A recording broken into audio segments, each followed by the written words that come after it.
Good morning students, मैं विश्वजीत रंजन आप सबों का विशु सर पॉलिटेक्निक एकेडमी के वीडियो लेक्चर्स में स्वागत करता हूं। हम लोग का जो आज का टॉपिक ऑफ डिस्कशन है उसका नाम है सीक्वेंसिंग हाइड्रोलिक सर्किट। ये हाइड्रोलिक सर्किट हमारे आजकल के इंडस्ट्रियल युग में काफ़ी ज़्यादा एप्लीकेशंस में आ गए हैं। अगर आपको वर्कपीस के ऊपर में एक के बाद एक ऑपरेशन करना है इन द सिक्वेंशियल ऑर्डर, है ना, तब इस तरह के सर्किट का आपको यूज पड़ेगा। ठीक है स्टूडेंट्स, तो इस चीज को याद रखिएगा। इट इज एक्सटेंसिवली, बहुत ही बृहत रूप से, है ना, vast application. It is extensively used in industrial hydraulic system. Sequential circuit causes various operations in sequential order that is one after another। Sequential circuit से आप वर्कपीस के ऊपर में बहुत सारे ऑपरेशन को अचीव कर सकते हैं, अपने वर्कपीस के ऊपर में बहुत सारे ऑपरेशन को कर सकते हैं, लेकिन सिक्वेंशियल ऑर्डर में, है ना, एक के बाद एक। जैसे एक ऑपरेशन जब खत्म हो गया दूसरा ऑपरेशन फिर चालू हो जाएगा, तो बोलेंगे एक के बाद एक आप वर्कपीस के ऊपर में, है ना, इन द सिक्वेंशियल ऑर्डर आप ऑपरेशन को अचीव कर सकते हैं। जैसे कि एग्जांपल आपको स्टूडेंट हम दे रहे हैं, मान लीजिए आपको ड्रिलिंग करना है, तो ये वर्कपीस है और ये आपका फिक्सचर है। तो आप सबसे पहले क्या कीजिएगा, वर्कपीस को इस वर्क टेबल के ऊपर में इस फिक्सचर के मदद से फिक्स कीजिएगा। इस प्रोसेस को बोलते हैं clamping the workpiece on the work table. उसके बाद ये आपका ड्रिल बिट है, ड्रिल बिट को वर्कपीस की तरफ मूव करेंगे और ड्रिलिंग करेंगे, जिससे वर्कपीस के अंदर में क्या होगा, होल का ड्रिलिंग हो जाएगा, होल जनरेट हो जाएंगे।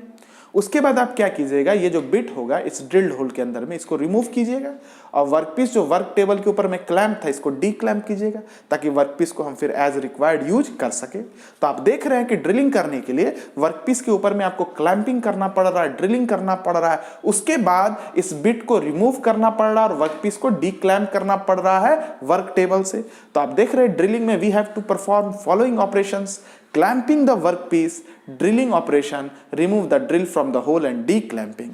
अब इन ऑपरेशन को प्राप्त करने के लिए आपको वर्कपीस के ऊपर में एक के बाद एक ऑपरेशंस करने हैं इन द सीक्वेंशियल ऑर्डर। जब तक क्लैंपिंग नहीं करेंगे ड्रिलिंग नहीं होगा, जब तक ड्रिलिंग नहीं होगा डी क्लैंपिंग भी नहीं होगा। तो यदि वर्कपीस के ऊपर में आपको एक से अधिक ऑपरेशन करने हैं, एक के बाद एक ऑपरेशन करने हैं इन द सीक्वेंशियल ऑर्डर, तो आपको सीक्वेंसिंग हाइड्रोलिक सर्किट का यूज पड़ेगा। लिखे में to achieve these operations on the workpiece we required sequential circuit. Sequencing hydraulic circuit को सीक्वेंशियल सर्किट भी कहते हैं क्योंकि यहां पर जो ऑपरेशंस होंगे वर्कपीस के ऊपर में वो इन द सीक्वेंशियल ऑर्डर होते हैं। चलिए स्टूडेंट्स, अब देखिए दो तरह के सीक्वेंशियल सर्किट होते हैं, एक प्रेशर डिपेंडेंट और एक ट्रैवल डिपेंडेंट, जिसको आगे के वीडियो लेक्चर्स में हम लोग पढ़ेंगे। अभी केवल डेफिनेशन इसका पढ़िएगा। प्रेशर डिपेंडेंट सीक्वेंशियल सर्किट किसको कहते हैं, तो ऐसा हाइड्रोलिक सर्किट जिसमें आपको ये देखने को मिले कि एक ऑपरेशन जब खत्म हो जाएगा तब दूसरा ऑपरेशन चालू हो, तो ऐसे सीक्वेंशियल हाइड्रोलिक सर्किट को आप प्रेशर डिपेंडेंट सीक्वेंशियल सर्किट कहते हैं। ऐसा क्यों कहते हैं इसको आगे के लेक्चर में देखेंगे।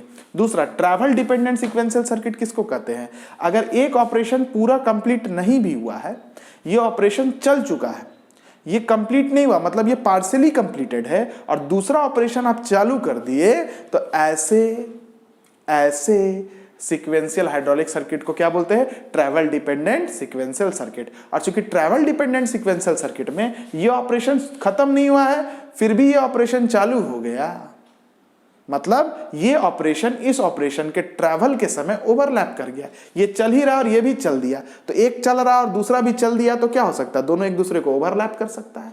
इसलिए आप कहते हैं कि ट्रैवल डिपेंडेंट सीक्वेंशियल सर्किट में ऑपरेशंस ओवरलैप कर जाते हैं। In this circuit second operation starts when first operation is partially completed, that is one operation overlap with another operation. चलिए स्टूडेंट, अब आगे के वीडियो लेक्चर्स में हम आपको बताएंगे प्रेशर डिपेंडेंट सीक्वेंशियल सर्किट किसको कहते हैं और ट्रैवल डिपेंडेंट सीक्वेंशियल सर्किट किसको कहते हैं, और इनको प्रेशर डिपेंडेंट ही क्यों कहा जाता है कि जब एक ऑपरेशन खत्म हो जाएंगे तब दूसरा ऑपरेशन शुरू होगा। इसमें प्रेशर डिपेंडेंट ये हाइट सीक्वेंशियल सर्किट प्रेशर पर कैसे डिपेंड कर रहा है इस पर भी चर्चा करेंगे। और ऐसा सर्किट जिसमें एक ऑपरेशन खत्म भी नहीं हुआ और दूसरा ऑपरेशन चालू हो गया उसको ट्रैवल डिपेंडेंट सीक्वेंशियल सर्किट कहते हैं। और ऐसे हाइड्रोलिक सर्किट को ट्रैवल डिपेंडेंट क्यों कहते हैं इस पर भी हम आगे के वीडियो लेक्चर्स में चर्चा करेंगे। तो स्टूडेंट्स, अगर वीडियो अच्छा लगा तो जरूर से लाइक कीजिएगा, शेयर कीजिएगा और चैनल को सब्सक्राइब कीजिएगा। Have a very good day and wait for the next video lecture.